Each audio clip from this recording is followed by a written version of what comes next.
ठीक है, तो आज तो चीजें समझ आ रही है ना राशिद?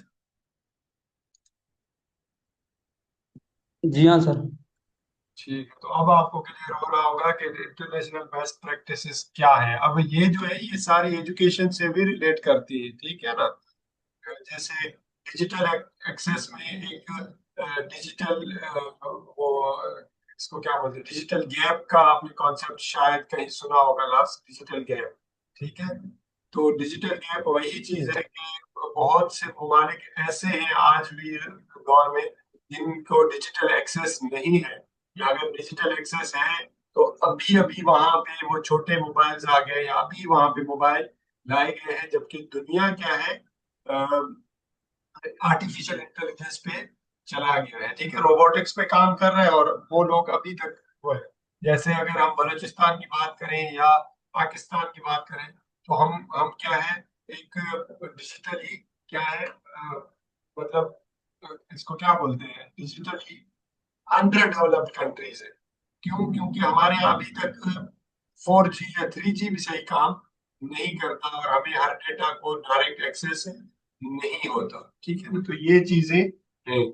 और यही चीज है कि भाई एक स्कूल है जिसके पास अभी तक इंटरनेट या कंप्यूटर नहीं है, तो इट मीन्स कि वो एक अहम मतलब सिटीजनशिप या एक अहम उसको क्या बोलते हैं, ममलिकत से मतलब बाहर निकाल दिया गया है। ठीक है ना, क्योंकि आज के दौर का जो सबसे बड़ा एक मुल्क है वो वही है, डिजिटल वर्ल्ड है। ठीक है, आप डिजिटल वर्ल्ड से बाहर फेंक दिए गए हैं स्कूल सिस्टम को।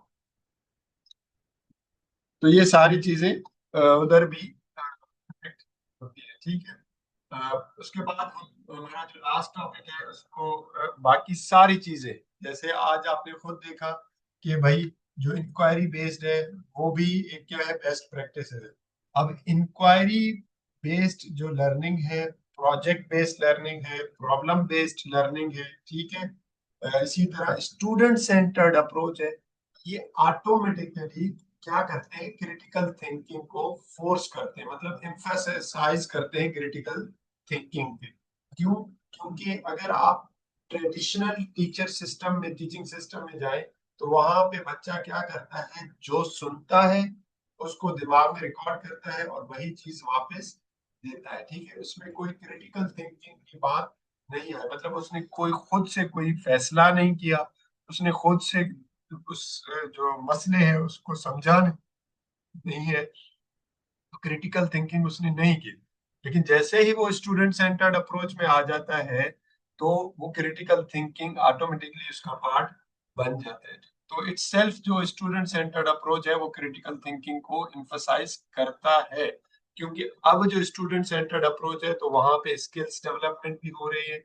स्किल्स डेवलपमेंट में प्रॉब्लम सॉल्विंग एक की स्टेप है क्रिटिकल थिंकिंग का। ठीक है, एनालिसिस कर रहा है। एनालिसिस एक की एस्पेक्ट है, उसका की पॉइंट है क्रिटिकल थिंकिंग का।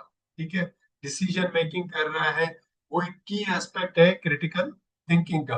तो देखिए, सिर्फ स्टूडेंट सेंटर्ड अप्रोच को ही देखें, बाकी उसमें पेडागोजीज तो बाद की बात आती है। सिर्फ स्टूडेंट सेंटर्ड अप्रोच को अगर हम देख रहे हैं, तो वो खुद क्या कर रहा है, एम्फसाइज कर रहा है किसको, क्रिटिकल थिंकिंग को। ठीक है,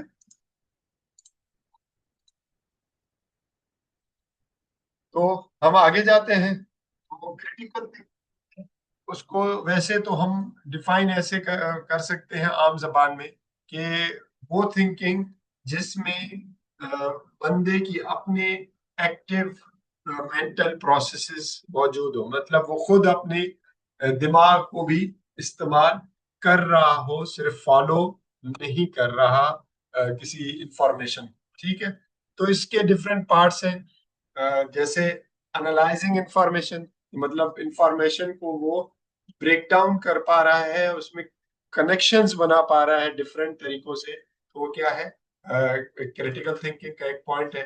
उसके बाद making informed decisions. Informed decisions means कि वो डिसीजंस हैं जो क्या है, मतलब जिनको हम बोलते हैं, जिनके पीछे उसने सोच समझ के ये फैसला लिया है कि भाई ये फैसला ले रहा हूं तो ये सही है, ये फैसला लूंगा तो ये क्या है, गलत है। तो इसको बोलते हैं इन्फॉर्म्ड डिसीजन। अच्छा, मैं यहाँ इन्फॉर्म्ड से याद है, मैं वापस जाता हूँ। मैंने आप लोगों को एक चीज कही थी कि हम हमने एक चीज टी पैक में पढ़ा कि भाई एविडेंस इन्फॉर्म्ड पेडागोजीज, ठीक है। तो टेक्नोलॉजी में देखा जाए तो ये जो हमारे पास हाइब्रिड लर्निंग है, ब्लेंडेड लर्निंग है, फ्लिप्ड क्लासरूम है, डिस्टेंस लर्निंग है, ठीक है, अडेप्टिव लर्निंग है, गेमिफिकेशन है, ये क्या है? एविडेंस इन्फॉर्म्ड पेडागोजीज है, ठीक है। तो मैं ये पहले भूल गया कि मैं मेंशन करना। तो ये क्या है? एविडेंस इन्फॉर्म्ड पेडागोजीज है, मतलब इस पे पहले ही पूरा रिसर्च पड़ा हुआ है कि ये सारे जो पेडागोजीज है वो इफेक्टिवली काम करते हैं, ठीक है। वापस आते हैं कि प्रॉब्लम सॉल्विंग स्किल्स उसमें होने चाहिए, कि वो खुद से अपने दिमाग को इस्तेमाल करते हुए किसी प्रॉब्लम को सॉल्व कर सके। और प्रॉब्लम सॉल्व करने के लिए आपने खुद देखा कि उसके फिर 5 स्टेप्स हैं, ठीक है। वो 5 स्टेप्स करेगा तभी वो एक प्रॉब्लम को सॉल्व कर सकेगा। उस 5 स्टेप्स में फिर से ब्लूम्स के डिफरेंट लेवल्स है, मतलब रिमेम्बरिंग, अंडरस्टैंडिंग है, फिर अप्लाइंग है, फिर एनालिसिस और इवैल्यूएशन है, क्रिएशन है, ठीक है। मतलब आप किसी प्रॉब्लम को सॉल्व कर रहे हो, एक्चुअली आप क्रिएशन लेवल पे चले गए हो कि आपने एक सोल्यूशन क्रिएट की है प्रॉब्लम के लिए, ठीक है। तो वंस अगेन क्रिटिकल थिंकिंग की बात आ गई। कोलाबोरेशन है, ठीक है, कि वो दूसरों के साथ इस वे में इफेक्टिवली कोलाबोरेट कर सके कि उसको भी फायदा हो और दूसरे बंदे को भी क्या हो? फायदा हो, ठीक है। ये ना हो कि या तो वो इसके आसरे बैठा हो या ये उसके आसरे बैठा हो, तो इस तरह की चीज नहीं हो। ब्लाइंडली फॉलोइंग का कॉन्सेप्ट ना हो। इवेल्युएटिंग आर्गुमेंट्स, मतलब कि अगर किसी ने कोई बात कही है तो उसमें कितना दम है, ठीक है, क्या ये बात सही है या नहीं सही, ठीक है। तो इस पे एक चीज कही जा सकती है, ठीक है। उसके बाद क्या है? क्वेश्चनिंग माइंडसेट, कि मतलब वो सवाल करे, सिर्फ फॉलो ना करे। मतलब उसको कोई चीज बताया गया है तो वो चुपचाप के बोले ये सही है, ठीक है, करते हैं, ये ना हो। उसमें क्वेश्चनिंग माइंडसेट, मतलब कि अच्छा ये क्यों किया जाए, क्या है ये क्या क्या चीजें हैं, ठीक है, इससे करने से हमें क्या फायदा होगा, ठीक है, इसको क्या डिफरेंट तरीके से कर सकते हैं। तो उसमें क्वेश्चनिंग माइंडसेट होना चाहिए। उसके बाद इफेक्टिव कम्युनिकेशन उसमें होना चाहिए, ठीक है, कि वो दूसरों की बात अच्छे से समझे और अपनी बात को अच्छे से समझा सके। तो ये क्या है? क्रिटिकल थिंकिंग का एक डिफरेंट उसके कंपोनेंट्स है, ठीक है ना। उसके बाद हमारे पास एक चीज आ जाती है जिसको हम क्या बोलते हैं, सॉरी मुझे इसको टैग करना भूल गया। इसको बोलते हैं सोक्रेटिक क्वेश्चंस, ठीक है। एक पेडागोजी है जो क्रिटिकल थिंकिंग को रीइंफोर्स करता है, मतलब क्रिटिकल थिंकिंग की तरफ हमें लेकर जाता है। सोक्रेटिक क्वेश्चनिंग इनको इसलिए बोलते हैं कि जो सुकरात था वो वो इस चीज पे उसका यकीन करता था कि जो भी नॉलेज है या कोई भी चीज है उसको डायरेक्ट सिखाने से अच्छा है कि आप उस पर सवालात करो, ठीक है। उस पे उसने फिर ये 6 सवालात का आइडियाज दिया था कि इस लिहाज से 6, मतलब ये पहले ये इस तरह वर्टिकली जाते हैं नीचे, ठीक है। ये पहला क्लैरिफाइंग थिंकिंग है, फिर चैलेंजिंग असम्पशन है, फिर एग्जामिनिंग एविडेंस एंड रैशनल है, फिर ये चौथा आ जाता है कंसिडरिंग अल्टरनेटिव्स है, ठीक है। तो क्या है? ये डिफरेंट चीजें हैं। अब ये क्या है? सोक्रेटिक सिस्टम है। तो क्योंकि सुकरात का ये मानना था कि भाई आप जो नॉलेज है उसको डेवलप करवा सकते हैं, कंस्ट्रक्ट करवा सकते हैं, किसके थ्रू? या मतलब डिलीवर कर सकते हैं। वो कंस्ट्रक्ट पे ज्यादा वो करता था कि आप नॉलेज कंस्ट्रक्ट करते हैं किनके थ्रू? सवालात के थ्रू, मतलब इंक्वायरी के थ्रू, क्वेश्चंस के थ्रू। तो उसने फिर एक कोई भी टॉपिक होता था उस पे ये लोगों से इस तरह के सवालात पूछता था। तो बाद के दौर में एजुकेशनिस्ट में इस पे काम करके तो इनको स्पेसिफाई कर दिया कि भाई ये कुछ सवालात थे 6, या इस तरह के सवालात थे 6 जो सोक्रात पूछता था अगर जब भी उस पे कोई सवाल पूछता था, मतलब सीखने के लिए, ठीक है। सोक्रात एक और चीज भी कहता था कि मतलब अगर आपने कोई सवाल किया है किसी चीज के बारे में, इट मीन्स आपको उस चीज के बारे में कुछ ना कुछ पहले से पता है, तभी आपने उस पर सवाल किया है। और अगर आपको कुछ ना कुछ पता है तो आप उस पर मजीद सवालात करके उससे बहुत कुछ पता कर सकते हैं, ठीक है। तो सबसे पहले जो है क्लैरिफाइंग थिंकिंग एंड अंडरस्टैंडिंग, ठीक है। Can you give me an example? Could you explain further?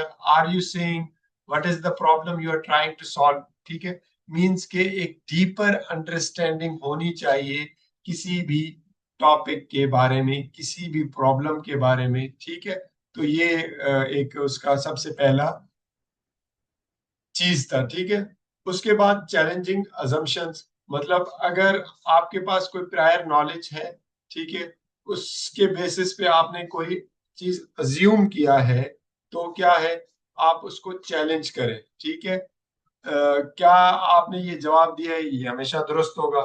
जैसे ये भी अभी आज के दौर में एक कुछ लोग सवाल करते हैं, ठीक है, कि भाई क्या जरूरी है एक जमा एक दो ही होता है, क्या एक जमा एक तीन नहीं हो सकता? ठीक है, क्या दो जमा दो पांच नहीं हो सकते?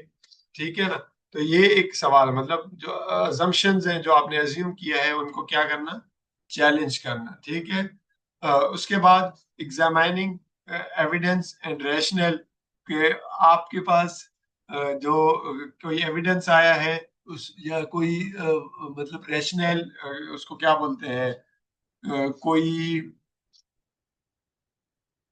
जो रीजंस आए हैं उनको आप क्या करें, मजीद क्वेश्चन करें।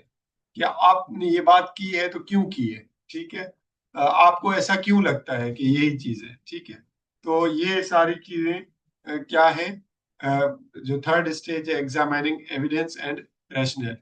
उसके बाद क्या आ जाता है, कंसिडरिंग अल्टरनेटिव पर्सपेक्टिव्स, कि मतलब अगर कोई एक समझता है कि एक जमा एक तीन होता है, तो क्या वही बात यहाँ पे आ जाती है कि एक अल्टरनेट ये भी तो हो सकता है कि एक जमा एक तीन हो जाए? क्या हो सकता है, नहीं हो सकता। ठीक है, फिर उस पे आर्गुमेंट्स देखा जाता है, ठीक है, सब कुछ। ठीक है, उसके बाद कंसीडरिंग इम्प्लीकेशंस एंड consequences।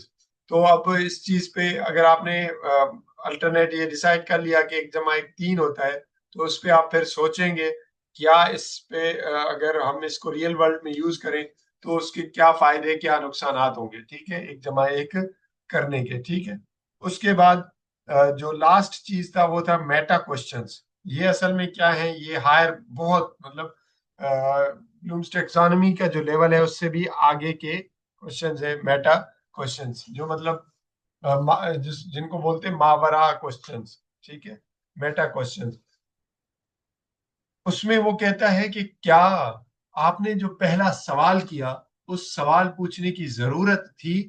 ठीक है, ठीक है ना, क्या वो सवाल करने की भी जरूरत थी? क्या इस पूरे नॉलेज में जो हमने इतना बहस मुबाहिसा किया इसकी कोई जरूरत थी? ठीक है, सारा इस पे कि अगर मैं पहला सवाल कुछ और पूछता तो फिर क्या होता? ठीक है, तो इस पे ये सारा इसका एक सोक्राटिक क्वेश्चनिंग का एक क्या है, अप्रोच है, इसको क्या किया जाता है, यूज किया जाता है। ठीक है, चीजें समझ आई हैं या कहीं पे समझ नहीं आई?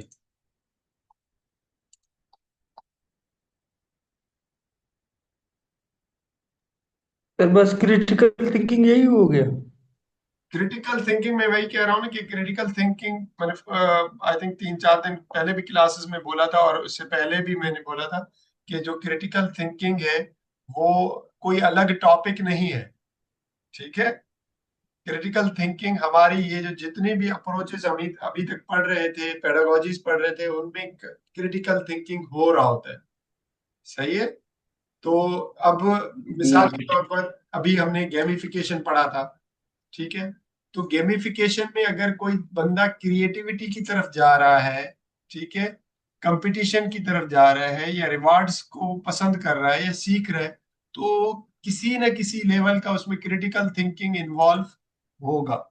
ठीक है ना, तो ये जो क्रिटिकल थिंकिंग का इसने एम्फोसिस ऑन क्रिटिकल थिंकिंग की बात की है, ये इन्होंने ऐसे ही अलग टॉपिक बना दिया, ये डोमेन बना दिया। अदरवाइज ये हमारे स्टूडेंट सेंटर्ड अप्रोच से भी रिलेटेड है, पेडागोजी से भी रिलेटेड है। ठीक है, जो टेक्नोलॉजी है उससे भी रिलेटेड है। ठीक है ना, कि अब मिसाल के तौर पर आपको पता है, अब मैं आपसे सिंपल सवाल पूछता हूँ, ठीक है, कि आप जो है माइक्रोसॉफ्ट वाला जो एआई है उसको ज्यादा अच्छा समझते हैं, जो फेसबुक वाला एआई है, मतलब सीखने के अमल के लिए, मतलब जब आप सवाल उससे पूछते हैं वो आपको जवाब दे कोई। व्हाट्सएप वाला जो एआई है वो ज्यादा अच्छे से जवाब देता है आपको, या चैट जीपीटी अच्छे से जवाब देता है, या डीप सीक अच्छे से जवाब देता है? मेरा सवाल है, आप मुझे जवाब दें। Deep seek. Deep seek.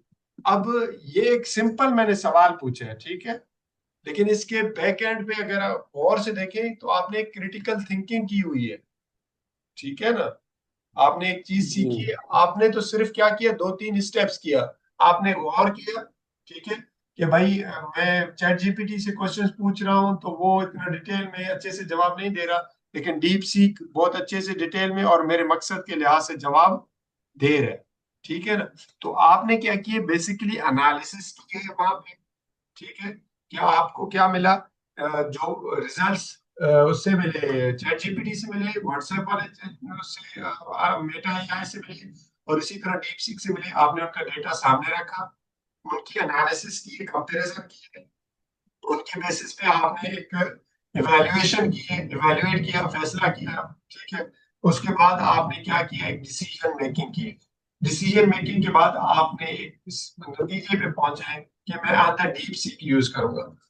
आपको लगा कि भाई आपने कोई मतलब आम सा काम किया है, लेकिन ये क्रिटिकल थिंकिंग यही तो है, कोई एक नई चीज थोड़ी है। सही है, आप किसी भी टॉपिक से जिसमें थिंकिंग इन्वॉल्व है, गौर से मेरी बात सुन लो, कोई भी टॉपिक हमने अभी तक पढ़ा जिसमें स्टूडेंट की थिंकिंग इन्वॉल्व है या सिस्टम की कोई थिंकिंग इन्वॉल्व है, तो वहां पे क्रिटिकल थिंकिंग हो रहा है। अभी जो हमने प्रॉब्लम सॉल्विंग पढ़ा एक दो दिन पहले, ठीक है, तो प्रॉब्लम सॉल्विंग क्या है, टोटली क्रिटिकल थिंकिंग है, जिसमें जो प्रॉब्लम सॉल्विंग नहीं कर, जिसमें सॉरी क्रिटिकल थिंकिंग नहीं है, वो प्रॉब्लम सॉल्विंग कर ही नहीं सकता, ठीक है। वो क्या करेगा, वही वाली बात है, या तो अवॉइड कर देगा, वो कंफ्लिक्ट रेजोल्यूशन नहीं कर सकता। तो कंफ्लिक्ट रेजोल्यूशन के जो स्टेप्स है कि भाई ब्रेक डाउन करना, अंडरस्टैंड करना, रीचिंग द रूट कॉज करना, ये सारे क्या है, ये क्रिटिकल थिंकिंग के तो स्टेप्स हैं डिफरेंट। अब समझ आ गई कुछ? जी हाँ सर। ठीक है। सर दूसरा एक क्वेश्चन है यही प्रॉब्लम सॉल्विंग पे। जी जी। सर इसमें अगर हमको कोई प्रॉब्लम दे दे फिर हम लोग सोल्यूशन इसमें किस तरह निकाले, किस बेस पे निकाले सर इसको? ठीक है, अब इस पे ये है कि कोई मिसाल के तौर पर, वैसे मुश्किल है इसके चांसेस, ठीक है, कोई केस स्टडी दी जा सकती है, ठीक है, तो केस स्टडी का आप वो करेंगे। अब मिसाल के तौर पर यहाँ पे हम इसको ही देख लेते हैं, हमारा जो वो है, किधर चला गया? सर फॉर एग्जांपल कोई ऐसा चीज, कॉमन चीज हो जिसको हम लोग मद्देनजर रख के उसका एक सॉल्यूशन डेवलप करें। कॉमन चीज नहीं है सर इसमें। ठीक है, मैं आपको ना पेपर सामने लाता हूँ आपके, तो ये आपको पेपर अब नजर आ रहा है?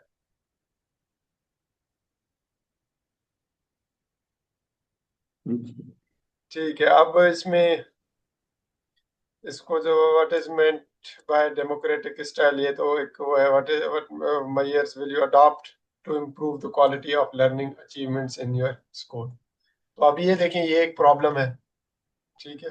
क्या आपके क्या है, वो है जो स्कूल्स है, स्कूल है, उसके क्या है, जो अचीवमेंट्स हैं, लर्निंग अचीवमेंट्स हैं, वो अच्छे नहीं आ रहे, ठीक है। तो अब ये एक प्रॉब्लम है, इसको भी आप सॉल्व कर सकते हैं, ठीक है। अब आप सॉल्व कैसे करेंगे, आप सबसे पहले देखेंगे कि मसला कहाँ पे आ रहा है, ठीक है। आप मसला कहाँ पे आ रहा है, या मसला है क्या एक्चुअली, ठीक है। मिसाल के तौर पर आपने देखा कि भाई बच्चों का इंटरेस्ट नहीं है या बच्चों का अटेंडेंस नहीं है, ठीक है, तो आपने उसको अंडरस्टैंड कर लिया। अब दूसरा स्टेज है कि आप इस पे अब सोचते हैं कि भाई मैं ऐसे क्या सॉल्यूशंस कर सकता हूँ, पॉसिबल सॉल्यूशंस कर सकता हूँ कि भाई बच्चे, मैं एक एग्जांपल दे रहा हूँ, ठीक है, क्योंकि जो लर्निंग अचीवमेंट्स है वो बच्चों की अटेंडेंस पे भी डिपेंड करता है, टीचर की पेडागोजीज पे भी डिपेंड करता है। आप कोई भी एक एस्पेक्ट उठा लें जो आपको समझ आता है, ठीक है, कि मिसाल के तौर पर आप अपने एरिया के लिहाज से समझते हैं कि मेरे बच्चों की जो लर्निंग अचीवमेंट्स है वो इसीलिए अच्छे नहीं है, कि वो क्यों है, क्या मतलब वो क्या है कि जो बच्चे हैं वो रेगुलरली नहीं आ रहे, ठीक है ना। तो अब ये क्या खुद ही कह रहे हैं, what measures will you adopt, मतलब आपके पास वो सॉल्यूशंस कौन से हैं जिनको आप यूज करेंगे कि आप लोग बच्चों की लर्निंग अचीवमेंट्स अच्छे हो जाए, ठीक है। मिसाल के तौर पर आपने जब आप प्रॉब्लम को अंडरस्टैंड कर रहे थे तो वहां पे आपको नजर आया कि भाई हमारे जो कुछ टीचर्स हैं उनकी पेडागोजी अच्छी नहीं है, और ज्यादातर जो इशू है वो इस वजह से है कि बच्चों की इंग्लिश अच्छी नहीं है, और एक इशू ये भी है कि बच्चे रेगुलरली नहीं आते, ठीक है। तो आपके पास ये तीन इश्यूज की वजह से आप लोगों बच्चों की लर्निंग अचीवमेंट्स क्या हो रहे हैं, डिस्टर्ब हो रहे हैं। तो अब आप क्या करेंगे, मल्टीपल सॉल्यूशंस लिस्ट डाउन करेंगे। मल्टीपल सॉल्यूशंस आपके क्या हो सकते हैं कि भाई जिन टीचर्स की पेडागोजी अच्छी नहीं है उनका आप नाम क्या कर देंगे, अपकमिंग ट्रेनिंग्स में दे सकते हैं एक। दूसरा आप क्या कर सकते हैं कि आप टीचर्स के साथ वन ऑन वन मीटिंग करके डिस्कस करेंगे और उनको इस चीज पे मतलब राजी करेंगे कि आपको अगर कोई टॉपिक समझाने में या आपको कोई टॉपिक खुद समझने में कोई मसला आ रहा है तो आप मेरे मुझे अप्रोच कर सकते हैं, ये आपने सोच लिया। उसके बाद जो स्टूडेंट नहीं आ रहे उनके पेरेंट्स से राब्ता करेंगे, ठीक है, रेगुलर बेसिस पे। तो आपने कुछ सॉल्यूशंस लगा दिए। उसके बाद आप जो सॉल्यूशंस को इम्प्लीमेंट करना चाहते हैं उनको इम्प्लीमेंट करें। तो ये आपके क्या आगे, what measures will you adopt improve. तो सिंपली आप कह सकते हैं कि भाई मैं वो करूंगा, मतलब टीचर्स को ट्रेनिंग पे भेजूंगा एक, ठीक है, क्योंकि एक अपकमिंग ट्रेनिंग आने वाला है और ये इन्हीं टीचर से रिलेटेड है, तो मैं इनको ट्रेनिंग पे भेजूंगा। तो ये ऑब्वियसली जाके हमारे बच्चों की क्या करेगा, जो लर्निंग अचीवमेंट्स है उनको बेटर करेगा। मैंने पेरेंट्स का एक बॉडी बना दूंगा, मतलब एक पेरेंट्स का ग्रुप बना दूंगा जिसपे पेरेंट्स से मैं कनेक्टेड रह सकूं और ये मैं अपडेट ले सकूं कि भाई बच्चे आया घर से निकल रहे हैं या नहीं निकल रहे हैं, या बच्चों के आने ना आने की क्या वजूहत है। और बच्चों को, पेरेंट्स को मोटिवेट करूंगा टुवर्ड्स एजुकेशन की भाई वो रेगुलरली आए, ठीक है। तो ये एक मतलब मैंने एक एग्जांपल दे दिया कि मैंने प्रॉब्लम सॉल्विंग को इस क्वेश्चन में कैसे यूज किया, ठीक है।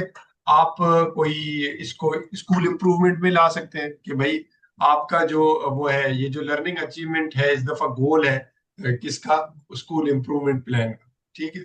उस पे आपका सबसे पहले वही काम आ जाता है कि आप या तो पेस्टल एनालिसिस, स्वॉट एनालिसिस करेंगे, ठीक है। देखेंगे कि आपके इस प्रॉब्लम को लेके, ठीक है, इस गोल को लेके आपके पास स्ट्रेंथ क्या है, वीकनेसेस क्या है, उसको लेके आप सारा चल सकते हैं। अगर आपको याद हो तो इस पे मैंने पूरे डिटेल में पीछे क्लास में बात की थी कि आप देखेंगे कि भाई स्ट्रेंथ क्या है। पहले तो प्रॉब्लम को अंडरस्टैंड करना, उस इम्प्रूवमेंट को क्लियरली वाजे करना बहुत जरूरी है, ठीक है। तो ये स्कूल इम्प्रूवमेंट के लिहाज से मतलब आप इसको प्रॉब्लम सॉल्विंग की तरफ भी लेके जाते हैं, स्कूल इम्प्रूवमेंट की तरफ भी लेके जा सकते हैं। तो समझ आ रही है या नहीं बातें, या सर, ठीक अभी है। थोड़ा क्लियर। अब इसी तरह वो है, how will you guide the teachers in your school to adopt alternate measures for maintenance of discipline in classroom rather than using corporal punishment, ठीक है। अब इसमें आप क्या कर सकते हैं कि आप मतलब जो टीचर्स हैं उनकी एक शॉर्ट ट्रेनिंग करवा सकते हैं, मतलब अपने बिहाफ पे कि आप क्या करें कि रेगुलरली एक एक घंटे की उनकी ट्रेनिंग हो सकती है, जिसमें पहले तो टीचर्स को ये पता होना चाहिए कि भाई अब जो हमारा जो दौर, वो जो बिहेवियरिज्म का दौर था वो एक बहुत पुराना दौर हो गया है। अब टीचर्स को भी पता होना चाहिए कि कॉग्निटिविज्म की बात आ जाती है, कंस्ट्रक्टिविज्म की बात भी आ जाती है, ठीक है।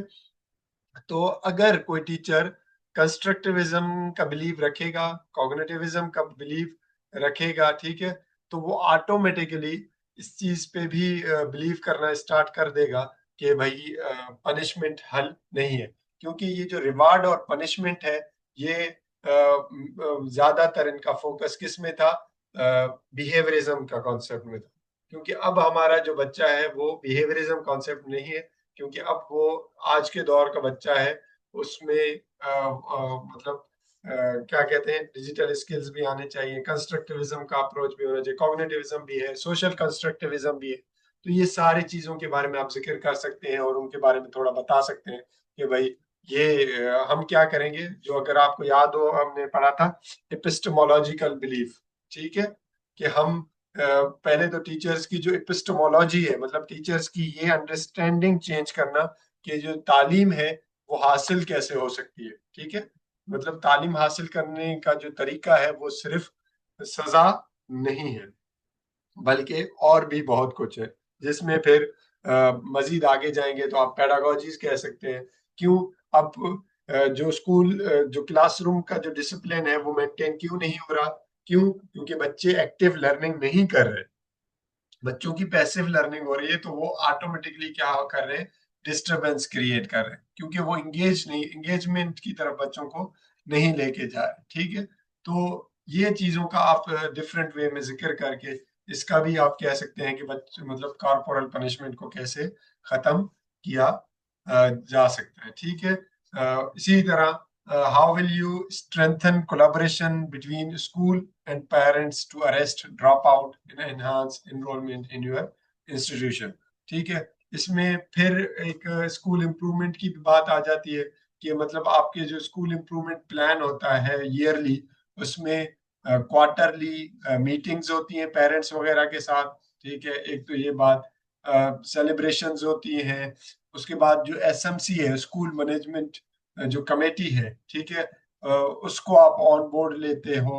एक ये चीज, और मतलब पेरेंट्स के साथ आप मीटिंग्स करते हो जिसमें क्लियरली एक चीज ये भी कह देते हो कि भाई वो है कानून है अब पाकिस्तान का, आर्टिकल 25A कहता है कि जो भी बच्चा 5 साल से 16 साल की उम्र में है उसको स्कूल में होना चाहिए। अगर नहीं है तो एक कानून उसको मतलब उसके खिलाफ कानूनी चाराजोई की जा सकती है, मतलब वो बंदा जेल भी जाएगा और फाइन भी देगा, ठीक है।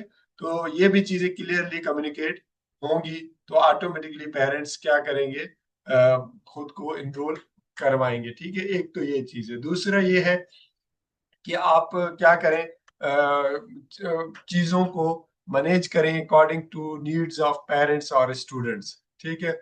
जैसे बहुत से जगहों पे होता है कि जो स्कूल है वो मॉर्निंग में भी चल रही होती है और इवनिंग में भी चल रही होती है। उसकी वजह दो है। एक तो कुछ जगहों पे बिल्डिंग्स नहीं है, सही है, और कुछ जगहों पे ये चीज इसीलिए स्टार्ट की गई है कि ये वो बच्चे हैं जो सुबह के वक्त क्या करते हैं, कोई काम वगैरह करते हैं, ठीक है। तो ये चीजें भी आप कह सकते हैं, ठीक है। इसके अलावा बहुत से इनिशिएटिव्स हैं जिनको आप यूज करते हुए आप ड्रॉप आउट्स को कम कर सकते हैं। जैसे पाकिस्तान में तो ये आम है, जैसे हमारे बलूचिस्तान में बेनजीर इनकम सपोर्ट प्रोग्राम है, और बेनजीर इनकम सपोर्ट प्रोग्राम सिर्फ उन्हीं बच्चों को मिलता है जो क्या है, स्कूल आते हैं। मतलब फीमेल को तो मिलता ही मिलता है, लेकिन फीमेल के जो बच्चे हैं उनमें से सिर्फ उन्हीं बच्चों को मिलता है जो बच्चे क्या आते हैं, रेगुलरली स्कूल आते हैं। तो ये भी आप क्लियरली पेरेंट्स को कम्युनिकेट कर सकते हैं कि भाई अगर आपका बच्चा ये अटेंडेंस मेंटेन नहीं करेगा, मतलब आप पॉलिसीज बना दें, अटेंडेंस के पॉलिसीज, सारी चीजों की पॉलिसीज की भाई हम आपको ये सर्टिफिकेट जो हमारे पास बर्थ सर्टिफिकेट बनता है वो भी उसके लिए भी स्कूल का वो डॉक्यूमेंट चाहिए होता है, सॉरी लोकल सर्टिफिकेट जो बनता है उसके लिए भी स्कूल के वो बन मतलब रिक्वायरमेंट होता है।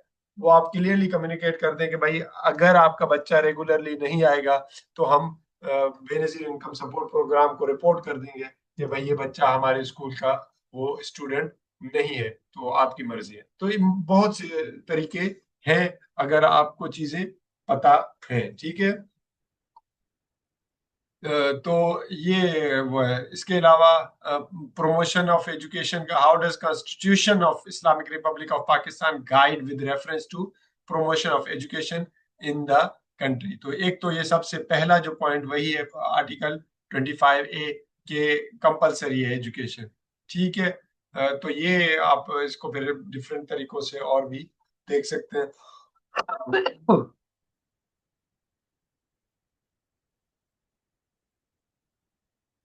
ठीक है। अब आप को कोई और चीज कंफ्यूजन है या क्लियर है?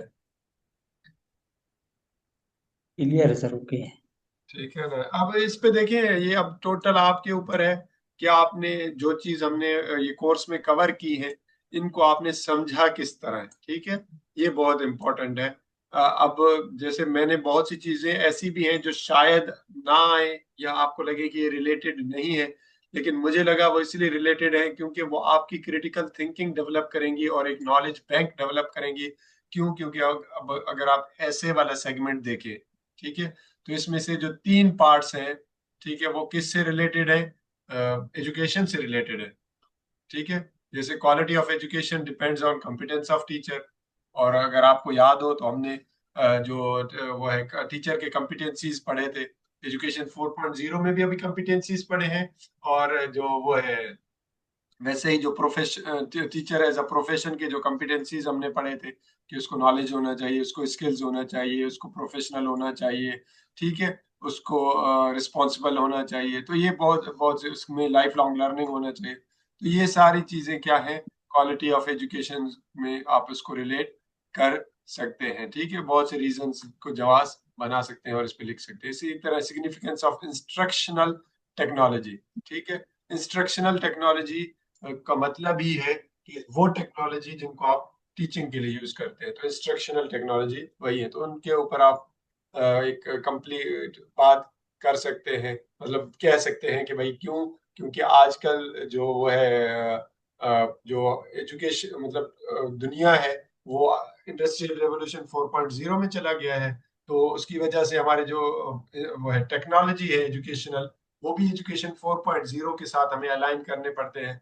तो अगर हमारे जो इंस्ट्रक्शनल टेक्नोलॉजीज है वो एजुकेशन 4.0 के साथ मतलब अलाइन करते हैं, तो हमारे स्टूडेंट्स में ये स्किल्स डेवलप होंगी, लाइफ लॉन्ग लर्निंग के स्किल्स डेवलप होंगे। उनमें जो डिजिटल जो टेक्नोलॉजीज है आजकल, उनमें दो तीन के एग्जांपल दें, इनकी यूजेज और इनकी स्किल्स की डेवलपमेंट होगी, ठीक है। हमारे बच्चों में जो इमोशनल क्वोशंट है या इमोशनल इंटेलिजेंस है वो डेवलप होगी, ठीक है। तो ये तीन पॉइंट्स हैं, इस पे ही आप कह सकते हैं कि जब ये चीजें डेवलप होंगी तो हमारा बच्चा क्या होगा कि एक सिग्निफिकेंट मेंबर बन के सोसाइटी के सामने आएगा और उसमें वो स्किल्स होंगी जो आज के दौर में इंटरनेशनल जो डेवलप्ड कंट्रीज हैं वो डिमांड करती है। तो आपने मतलब एक अच्छा सा प्रूफ कर सकते हैं। कॉर्पोरल पनिशमेंट इन स्कूल्स, इस पे आप लिख सकते हैं, मतलब इसके फेवर में आप बात करना चाहें या अगेंस्ट बात करना चाहें तो आप उसको पूरा इसी तरह डिफेंड कर सकते हैं जिसपे मैंने ये यहाँ पे कॉर्पोरल पनिशमेंट वाली बात की थी, ठीक है। Secret of development of Pakistan is in development of Balochistan. ये थोड़ा ये एक पॉलिटिकल वो है, इसको तो मतलब कोई भी वो एक मतलब आम बंदा भी जस्टिफाई कर सकता है कैसे, क्योंकि हम वैसे ही कहते हैं ना कि एक मुल्क की तरक्की उसके लोगों की तरक्की में है। तो ये इसी को आप रिलेट कर सकते हैं कि डेवलपमेंट ऑफ बलूचिस्तान मतलब एक जो बलूचिस्तान है वो एक इसका सेगमेंट है पाकिस्तान का।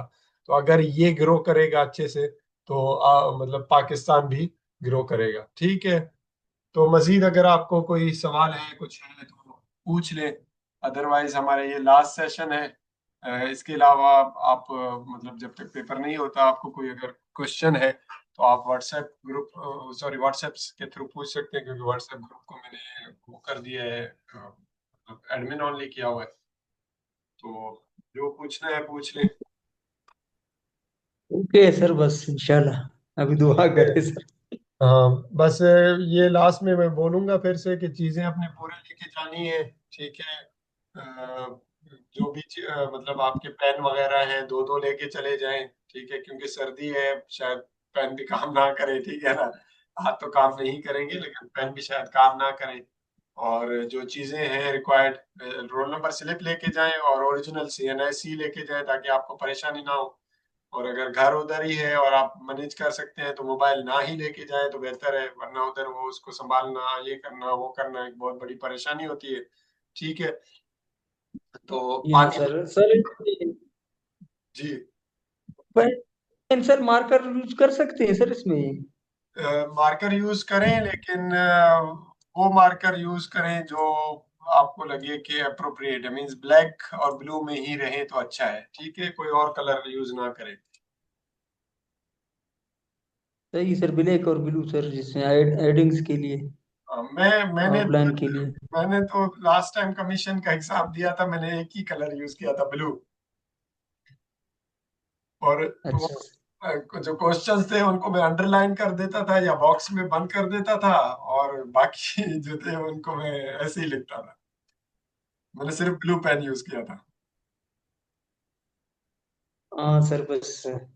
क्योंकि टाइम भी बचाना होता है ना उस वक्त। बड़ा एक क्रिटिकल सिचुएशन होता है, मतलब आपको क्रिटिकल थिंकिंग करनी होती है उस वक्त, फैसला साजी सब कुछ करना पड़ता है कि मतलब टाइम एलोकेट किसको कितना टाइम देना है, किसमें कितने अल्फाज लिखने हैं, किस कौन से वो है उसका कितना डिमांड है, ठीक है ना, और कौन सा पार्ट कितना मायने रखता है, तो वो सारी चीजें आपको वो रखनी है। सर और स्लिप स्लिप यही है सर, इसमें रोल नंबर स्लिप जी जी, आप अगर जो। आपको जो मैसेज आया है उसका प्रिंट निकाल के चले जाएं, या जो वेबसाइट पे है जो पेज आया हुआ है उसका आप स्क्रीनशॉट लेके प्रिंट निकाल के चले जाएं, तो बस आपका मसला हल है। हाँ बस सर, इसी को करेंगे। मैसेज तो पता नहीं, मैंने नहीं देखा है सर। मैसेज भी आया था बीपीएससी का, अब बिस्मिल्लाह। ठीक है सही है रशीद, सर। फिर इंशाल्लाह मुलाकात शायद कोयटा में हो, अगर अल्लाह ने चाहा, ठीक है। सर आप हमारे पास रहो सर।